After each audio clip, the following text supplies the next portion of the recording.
আসসালামু আলাইকুম রহমতুল্লাহ। যারা নতুন চাকরির প্রস্তুতি নিতে চাচ্ছেন তারা আসলে কি কি বই পড়বেন, আজকে সেই বিষয়ে কথা বলবো। বাংলার জন্য অগ্রদূত পড়বেন। আমি যতগুলো বই দেখেছি তার মধ্যে অগ্রদূত বাংলা বইটি আমার কাছে ভালো লেগেছে। বিশেষ প্রশ্ন ব্যাংক কিনবেন, এটা বাজারে বিভিন্ন প্রকাশনীর বই পাওয়া যায়, একটি পছন্দ অনুযায়ী একটি প্রকাশনীর বই কিনবেন। জিকে জেনারেল নলেজের জন্য অগ্রদূত এবং জর্জ, এই দুটো প্রকাশনীর বই ভালো। আপনার যেটি ভালো লাগে আপনি সেটা কিনতে পারেন।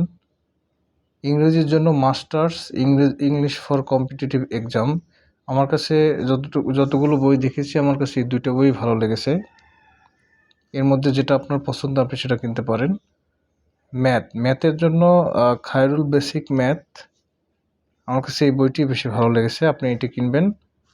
আর সাম্প্রতিক প্রকাশিত MES মিলিটারি ইঞ্জিনিয়ারিং সার্ভিসেস, এর জন্য ডিপার্টমেন্ট MCQর জন্য কি বই কিনবেন এটা নিয়ে অনেকের মাঝেই একটা দ্বিধাদ্বন্দ্ব কাজ করতেছে। আমার কাছে যতটুকু মনে হয়েছে যে আপনি যদি সিভিল ডিপার্টমেন্টের হয়ে থাকেন অবশ্যই আপনি pioneer civil engineering MCQ guide এটি আপনি কিনতে পারেন, এবং জিমাওলা সিভিল ইঞ্জিনিয়ারিং MCQ গাইড এটা কিনতে পারেন। এই দুইটা বই যদি আপনি পড়েন, এখানে যে বেনিফিটটা আপনি পাবেন, এখানে এই দুইটা বইয়ের মধ্যেই কিন্তু বাংলা এবং ইংরেজিতে MCQ দেয়া আছে।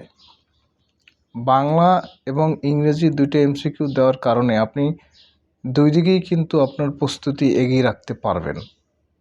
তো এই জন্যই আমি এই দুটো বই সাজেস্ট করব। তো ধন্যবাদ বন্ধুরা, আগামী ভিডিও দেখার জন্য আমন্ত্রণ রইল। ভালো থাকবেন। আসসালামু আলাইকুম।